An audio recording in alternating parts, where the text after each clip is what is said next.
How to crack UPSC और PCS in first attempt, इस series का ये वीडियो है।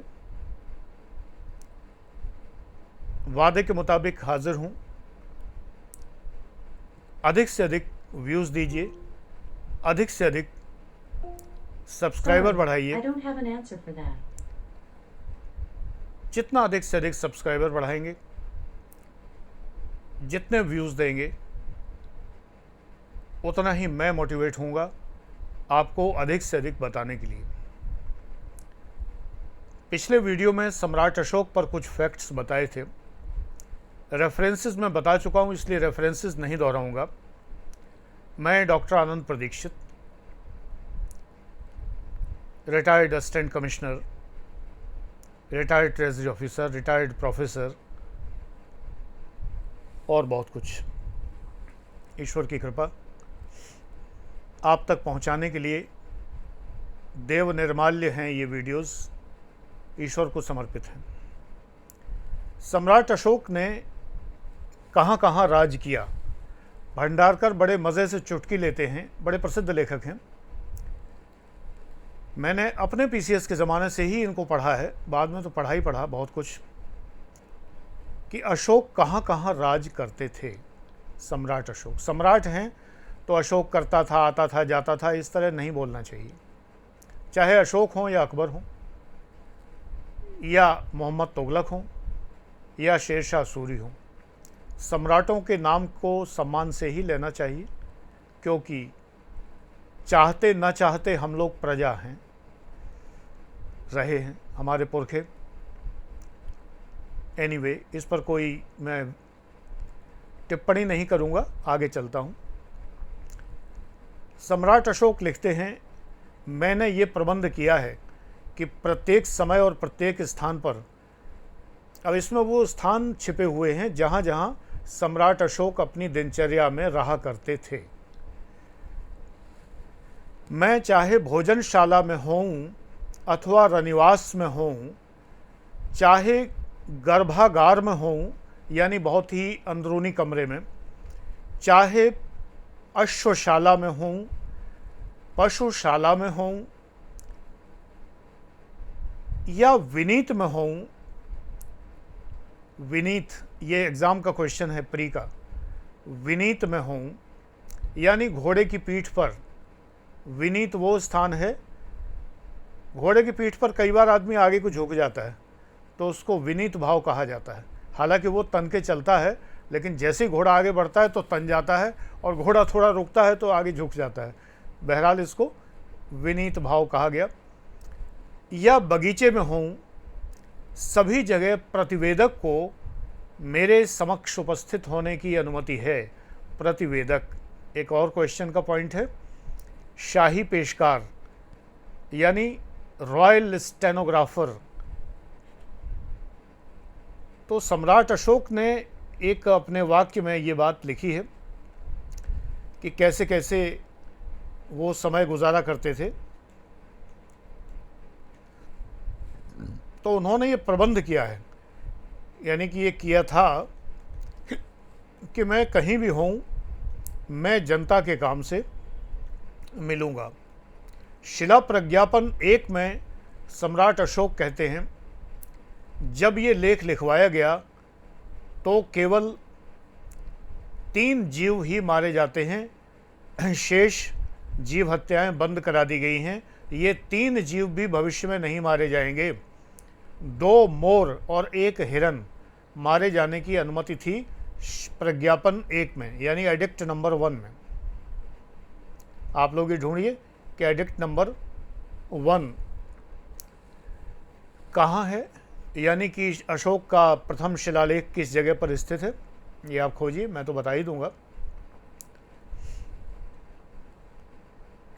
इसकी टीका में लिखा हुआ है, बुद्ध घोष ने लिखा है कि मध्य देश वालों को मोर का मांस पसंद है, किंतु और लोग इसे घृणा की दृष्टि से देखते हैं।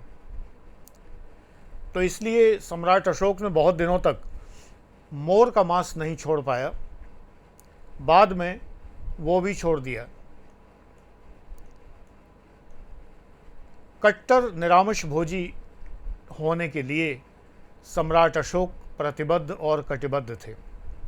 तो निजी जीवन की कई बातें मिलती हैं और यही प्रश्न जब एग्ज़ाम में आते हैं तो आपको सामान्य पुस्तकों में उत्तर नहीं मिलते।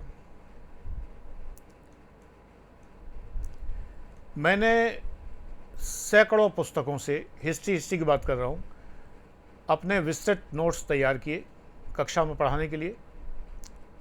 सॉरी, इसकी कोई पीडीएफ आपको नहीं मिलेगी, ना मैं किसी को पेड क्लास को देता हूँ। मैं जो लिखाता हूँ आपके मतलब का लिखाता हूँ। ये मेरी अपनी पीडीएफ है जो मैं पढ़ाने के काम में लेता हूँ। अशोक विहार यात्रा भी किया करते थे। मैरीटाइम विहार यात्राएं हुआ करती थी। महाभारत में भी जिक्र है विहार यात्राओं का। युधिष्ठिर ने धृतराष्ट्र के लिए भी की थी। ये बिल्कुल एग्जाम प्रश्न बनता है कि युधिष्ठिर ने धृतराष्ट्र के लिए विहार यात्रा क्यों आयोजित की थी। वो यात्रा इसलिए आयोजित की थी जिससे वो 100 पुत्रों के मृत्यु का दुख भूल सकें। इन यात्राओं में बहुत ही उन्नत किस्म के रसोइये, राग गाने वाले लोग यानी संगीतकार और तमाम जादूगर हुआ करते थे, जिसे आरलिक कहा गया। आरलिक प्रश्न बन गया, महाभारत काल में आरलिक किसको कहा जाता था? जादूगर।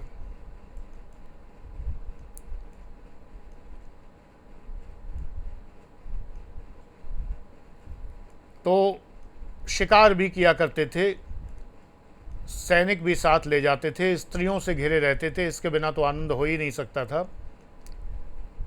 और राजा के शिकार का वर्णन मेगास्थनीज ने भी लिखा था। राजा शिकार के लिए निकला करते थे तो बहुत ही शान शौकत से निकला करते थे। आनंदोत्सव मनाया जाता था।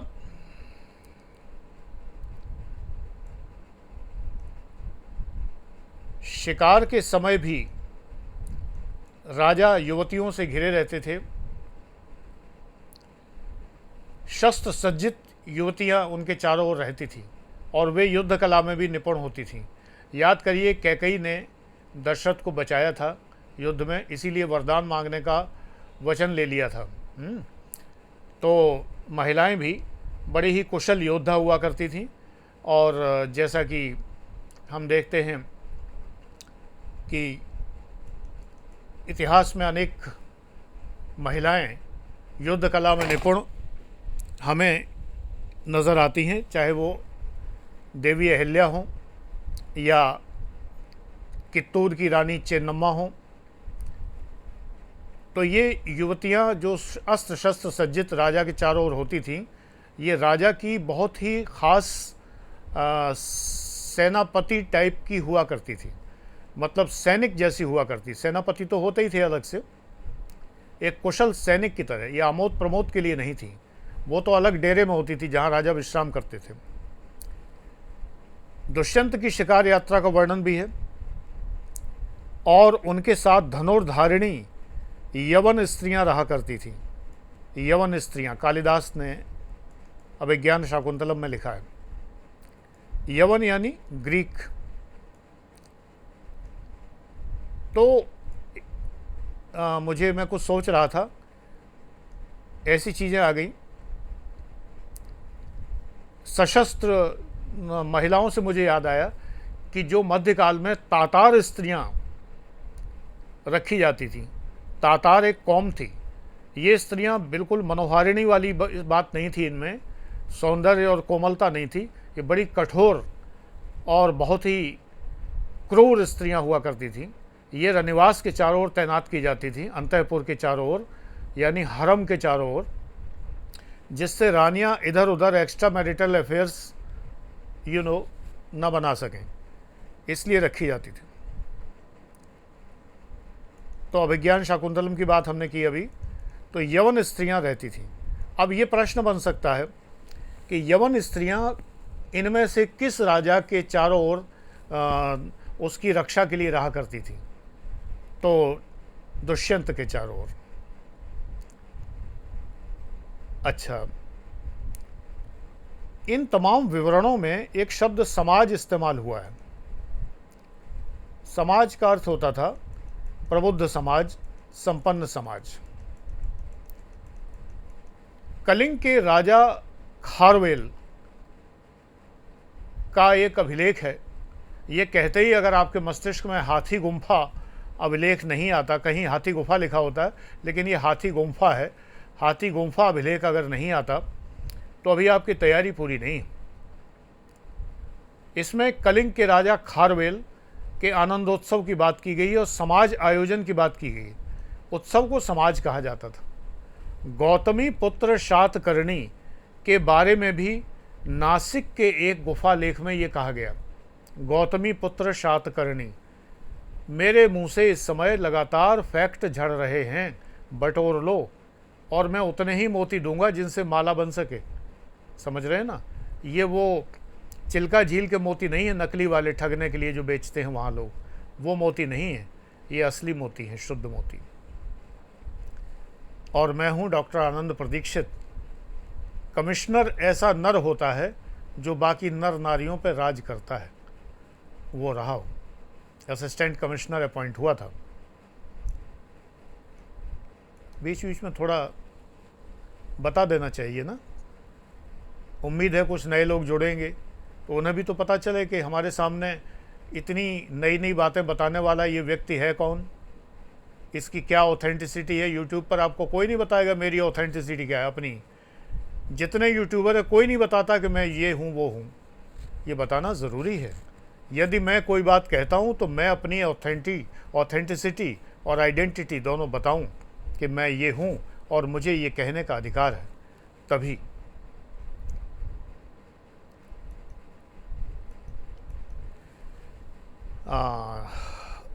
अब अशोक को बौद्ध धर्म ग्रहण करने के पहले वाला स्वरूप हमने थोड़ा सा बताया आपको।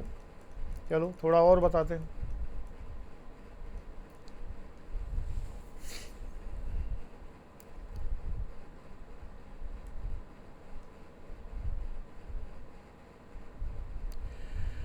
कलिंग युद्ध के बारे में शिलालेखों में जिसका उल्लेख मिलता है, कलिंग विजय के बारे में बताया गया है। ये वैतरणी और लागुलिया नदियों के बीच में है। वैतरणी और लागुलिया नदियों के बीच में है। युद्ध की भयानकता के बारे में वर्णन किया गया है। 1,50,000 आदमी कैदी बनाए गए, 1 लाख मौत के घाट उतारे गए और कई लाख लोग अपने आप मर गए। माने ऐसा कुछ लगता है जैसे कि पहाड़ी इलाके से कूद के मर गए या स्वयं मर गए। इस तरह की बातें शिलालेखों में हैं। कलिंग युद्ध बहुत भयानक विनाश का वर्णन करता है, ऐसे युद्ध का वर्णन करता है। तो ये एक बहुत ही भयानक स्मृति देने वाला युद्ध था। तो अशोक के अभिलेखों में है, सबकी यही गति है और देवानाम प्रिय इसे खेदजनक समझते हैं। पश्चातापी आत्मा के रूप में वे क्रंदन कर रहे हैं, रो रहे हैं। तो ये प्रज्ञापन जब जारी किया गया तो लगता है कि अशोक ने बहुत अधिक पश्चाताप किया, सच्चा पश्चाताप किया। दासों के रूप में कैद हुए लोग। मैं एक चीज़ और ढूंढ रहा हूँ, अगर अभी मिल जाती है तो मैं वो भी बता दूँ आपको।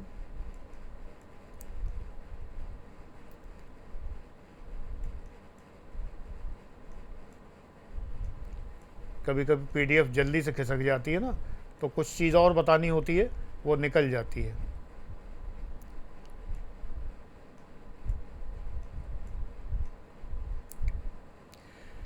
कलिंग का शिला प्रज्ञापन ये जो है अत्यंत महत्वपूर्ण है और पश्चातापपूर्ण है। कलिंग अभिलेख कहलाता है। इसके बाद अशोक ने कोई विजय नहीं की, ऐसा सभी विद्वान मानते हैं।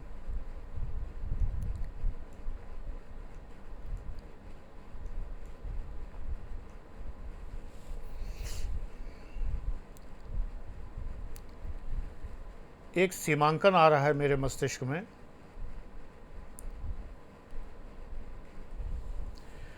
देहरादून में एक जगह है कालसी। कालसी में शिला प्रज्ञापनों का एक स्वरूप हमें प्राप्त होता है। एबटाबाद से 15 मील उत्तर में, मानसेरा जिला हजारा में, एक पेशावर में, पेशावर से 40 मील उत्तर पूर्व शहबाजगढ़ी।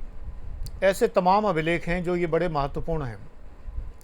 गिरनार लेख, शिला प्रज्ञापन 13 इत्यादि, ये सब बड़े महत्वपूर्ण हैं। अब यहाँ पर एक शब्द आता है शिला प्रज्ञापन 13 में, यानी कि एडिक्ट नंबर 13 में। इसमें यौन लोगों का वर्णन है। यौन, ये यवन शब्द का बिगड़ा हुआ रूप है। ये ग्रीक लोग हैं।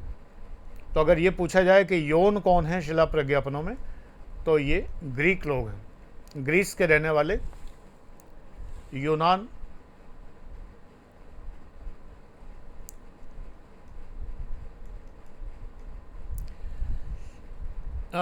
यवन को आयोनियन भी कहा गया है। आयोनियन। सिकंदर के साथ जो ग्रीक आए थे वे आयोनियन नहीं थे। आयोनिया एक स्थान है, वे आयोनिया के नहीं थे, लेकिन कुछ आयोनियन व्यापार के लिए आए थे। आयोनिया में जो रहते थे वहाँ से निकलकर आए थे। अब ये कितना सही है कितना नहीं है, फिलहाल हम लोग इसे सही मानेंगे, एग्जाम में आ सकता है। ग्रीक्स को जनरली हिंदी में यवन कहा जाता है, इसलिए यौन शब्द, यौन YON, क्लियरली ग्रीक के लिए ही मिलता है।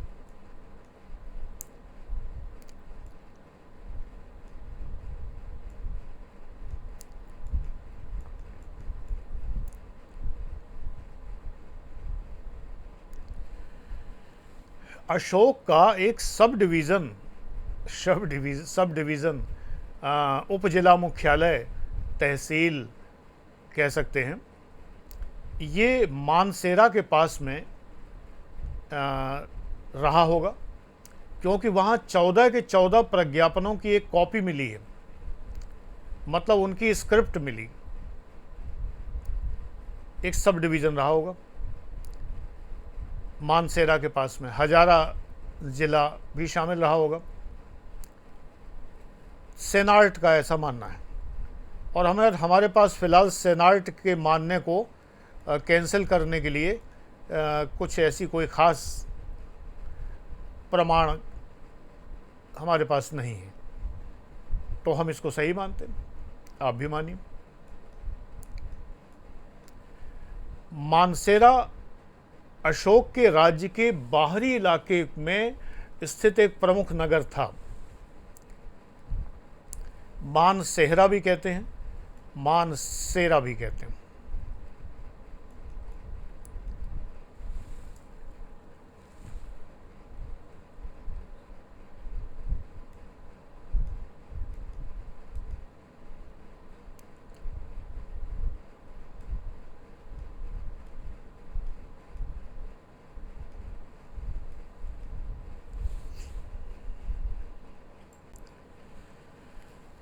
सम्राट अशोक के समकालीन कंटेम्परेरी ग्रीक किंग्स कौन कौन से थे?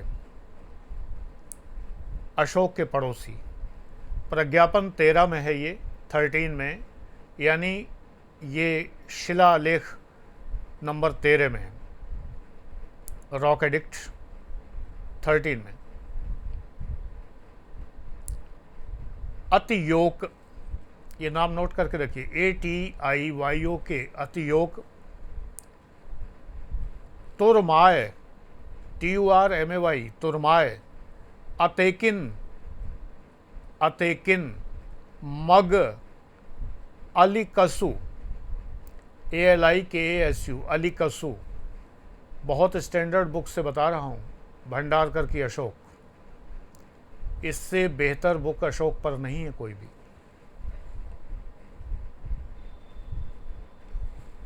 ये नाम पाली भाषा में रखे गए, ओरिजिनल नाम थोड़े अलग थे। जैसे अतियोक जो है वो सीरिया का राजा एटियाकस जो था उसके नाम पर,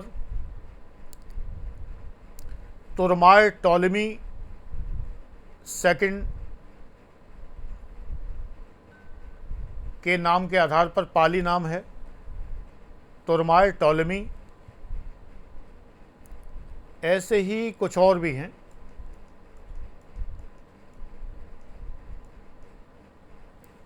ऐसे एटीजीनस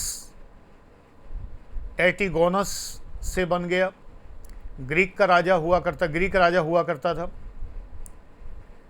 मैसोडोनिया का राजा था, बहुत नाम है, सब नहीं बताऊंगा, जो बिल्कुल इंपॉर्टेंट है वो बताऊंगा। मैसोडोनिया का राजा गोनाटास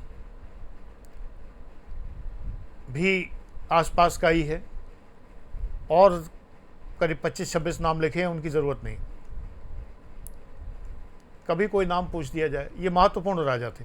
पड़ोसी का मतलब ही नहीं, अशोक कोई छोटा मोटा कोई मोहल्लेदार थोड़ी था कि एक मोहल्ले में बड़ा सा मकान बना रखा था 1000 गज का, ऐसा थोड़ी। पूरा हिंदुस्तान अशोक के अंडर। तो हिंदुस्तान के चारों ओर की जो पड़ोसी का मतलब, जैसे पाकिस्तान हमारा पड़ोसी है, म्यांमार हमारा पड़ोसी, ऐसे ही अशोक के पड़ोसी बताए जा रहे हैं।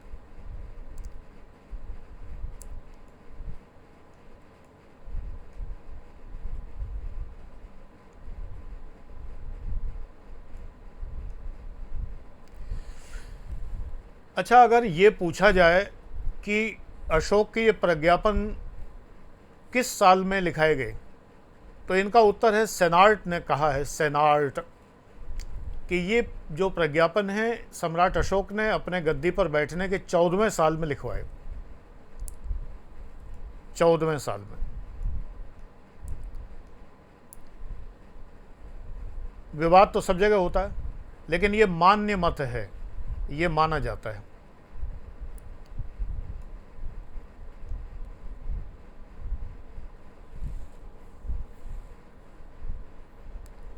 एक पुस्तक है हरित कृष्ण देव